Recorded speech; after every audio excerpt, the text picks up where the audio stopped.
Thank you so much. I'm grateful for your time.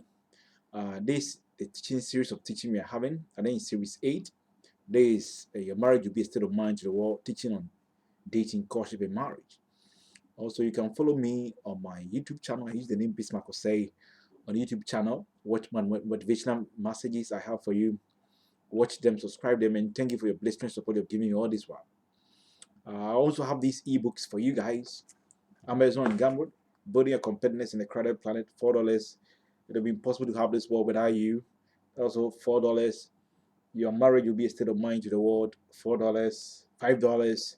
There's something inside you the world is in need of. That's also $4. Leaders of generational thinkers, $5. Go to Amazon and Gumroad for these things. That's good. So the first 7 series, we look at a very pertinent, very relevant issues that borders on dating and courtship. So if you didn't watch those videos, please go to my YouTube channel. I use the name Bismarck say, your marriage will be a state of mind. Teachings we have on dating and courtship. Go and get those materials for yourself. Again, to have a lot of this is an extra from the book I've written. Your marriage will be a state of mind to the world. Go and read it on Amazon Gumroad for yourself. So before we talk about issues that borders on marriage, we want to talk about planning after courtship. One of the things very pertinent, very eclectic for us to talk about is planning your wedding. And we have to understand that planning a wedding is a period. It's a sort of a period you can say is a large part that provide a husband the opportunity, or the man, or let's say so a large part that provide the man to be the husband, opportunity to raise and manage the finances of the marital life. And therefore, this opportunity God have given you as a man. How do I raise money to finance this my wedding? How do I also manage the finances that I don't engage in any profligate or frivolous expenditure that will put us in a sexy debt, and all those things are things that you have to leverage on during this period. And it's actually the period of planning the financial health for the marriage, and therefore you don't have to lose that opportunity God is giving you at that moment. Why women who are supposed to be wife, um, let's say it's Saxon, very obviously that it's not your responsibility to finance it, but you can support it. If I'm there, you want to marry me, why should I finance it? But if you want to support it, why it's good. That one, you have a lot of women who are doing very good things. They support their man to be their husband, and they support them to marry them. It's very good, but it's not compulsory. Let's say it equivocally. It's not compulsory, but it's very quite pertinent. If you want to have the economic vibrancy, you want to help, you can do that. It's a period also during the period of planning your wedding. Is a period you have to embark on expenditure rationalization. How do you cut some of your expenditures? Maybe if you're using 2 cars, maybe you can decide that, oh, you're dating, you have 2 cars. If you think it's possible, you can use just 1 car for a period to cut down expenditure on fuel, cut down expenditure. People spend like even 1,000, 2,000 on their cars. Maybe you go and get a low saving cars, low vehicle, so that you save money on fuel. Maybe if you're living in the neighborhood, you can use 1 car to cut down expenditure to finance these wedding orders. Are very quite very blistering, very potentials for you to level on age. You can cut down expenditure rationalization, where you cut down utility bills, you cut down expenditure on fantasies and other expensive things you've been doing. Channel it on productively on planning your wedding. Excessive expenditure on utility bills and DST bills and all those things you can think and rationalize. It's a period could have given you that very eclectic period to leverage on it, to back on expenditure rationalization, to plan the wedding very well. So you can leverage on all these things during this period to raise enough money. Also, it's a period where you embark on income generating avenue. You can use that period during your courtship and dating to raise money. People use application for grants. People apply grant, they win grant $500,000, $1 million, $10 million. People win grant of $25 million, $500, $500,000, $55,000, $50,000. All those things. People use some of these to plan their weddings. So you can leverage on this. People also scholarship. They are doing your masters. They get the stipends. They use to finance. These are also areas during your period of dating and courtship. Equip yourself with that strategies that will make you results-oriented personality so that you can be very productive at your workplace. Maybe during that period, you can be promoted with higher salary. You can use that also to finance it. So it's a period you build your results-oriented personality during your dating and courtship. You can use some of these monies, Maybe it can help you impose your brilliance at your workplace, where you can use some of this amount of money to finance the wedding. These are also avenues you can embark on your income generating capabilities during that period to raise money to finance it. During your dating and courtship, I've told you, you have to identify business without capital. You can operationalize a fake cash flow. You can operationalize some of these things, which you can start raise money to finance some of your wedding activity. That's also very, very important for you to see. Juxtapose your expenditure, juxtapose with your expectation about the marriage, so that you don't embark on very frivolous expenditure that put you into debt. Avoid borrowing, excessive borrowing. Also, it's about the magnitude you borrow. I will not say you should not borrow, but the magnitude. Maybe you're borrowing some, you have money already, you need some about 2 times, 3 times to add to it, fine. But if you're borrowing too much, then you're borrowing from future financial returns of your marital life that can plug you into very excessive debt. There are a lot of stories of people who engage in a very, very frivolous, very, very, very unnecessary level of borrowing that affected the future financial returns of the marriage, that plugged the marriage into divorce. So if you want to even borrow, the magnitude should be very slow, very minimal, not too excessive borrowing that will affect. That means that borrowing excessively means you're borrowing from the future financial returns of your marriage that can plug into very, very, a very, very appendant that can plug you into a lot of divorce and all those things. Avoid any excessive expenditures. People spend so much to please people. I think that's not the essence. So during your planning your wedding, these are 8 things you can take into cognizance and you need your renaissance and see how you can leverage some of these things to ensure that you can consult, can go look at other marriages people have had over the period, extrapolate the needed lessons. People who have also have the sort of prowess, darkness, ability in doing the planning, let them guide you during this period. That's all very, very important. Also, these are a few things I can share with you during your period of planning your wedding too. I think these are things that can equip you with that. So now we look at after you're planning your wedding to your marriage, right?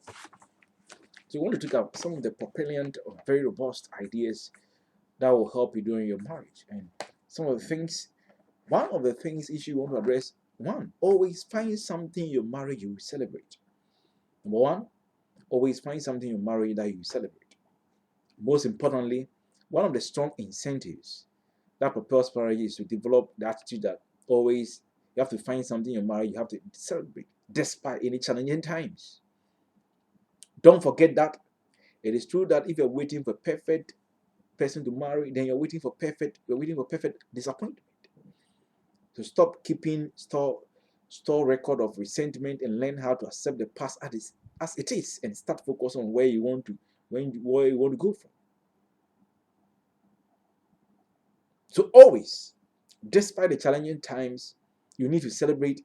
They need to celebrate the fact that there is something inside the marriage the world is in need of. What the world is in need of is your attitude of resilience in the midst of vulnerability or in the midst of challenges. And your ability not to bow to the spirit of despondency.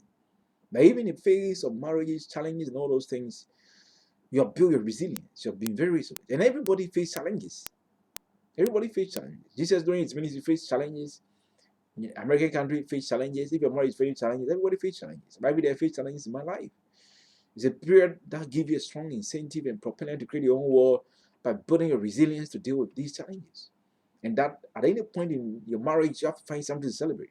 What are you celebrating? You're celebrating your resilience, even in challenging times. That you stood to it.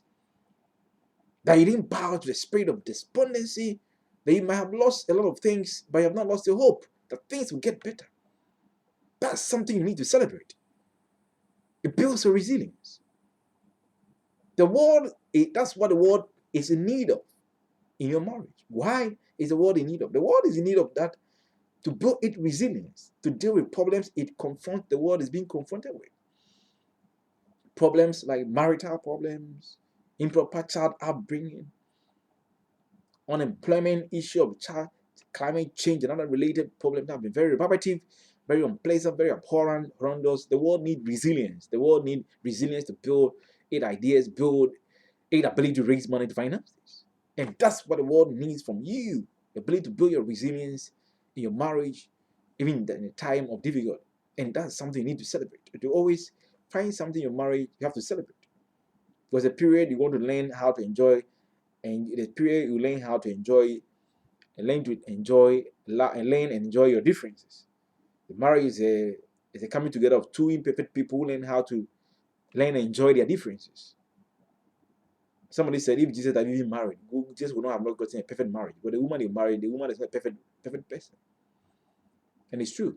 If you have married, you will not get a perfect marriage. But the woman is not perfect. It's not perfect. No woman is perfect. You always find something in your marriage you have to celebrate. This attitude always finds this attitude always finding something to celebrate builds your experience of how you build your resilience, build your experience in times of these challenging times in marriage. It's not be smooth. Inject long-term fulfillment in your marriage. Remember that like experience is what has experience is not about what has been to us. Experience is what we do, what have happened to you. So during the period, always find something to celebrate. What are you celebrating? You're celebrating your resilience in the midst of challenges. And that's what the world is in need of. What you're celebrating is what the world is in need of. The world is in need of that to deal with it, to ponderous or numerous problems, the challenges, the multifarious problem that confronts the world.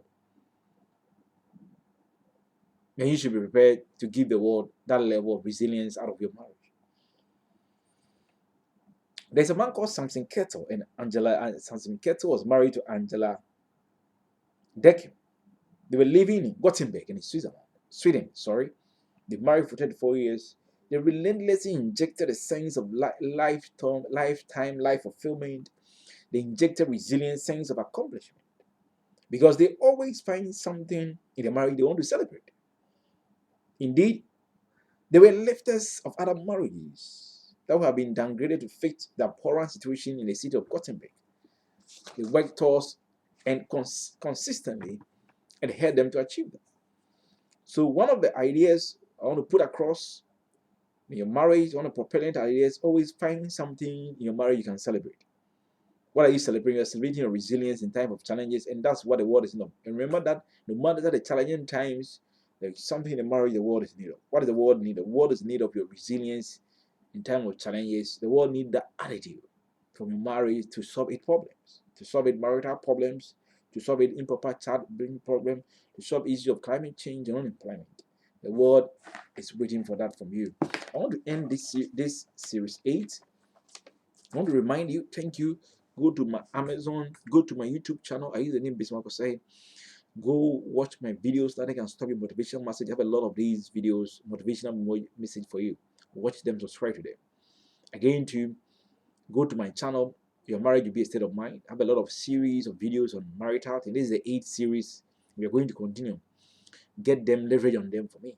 Watch them, subscribe them. And thank you for your blistering support. You're giving me all this one. I have these books for you. An electronic book for Amazon and Gumroad. Get them. Number 1, Building Your Competitiveness in the Crowded Planet, $4. To be possible to have this world without you, $4. Your marriage will be a state of mind to the world, $5. There is something inside you the world is in need of, $4. Leaders of Generation Thinkers, $5. These are books at Amazon and Gumroad for you. Please leverage on it. I'll come away with series 9, where we talk about pertinent issues that bother us in your marriage. Thank you so much for your time.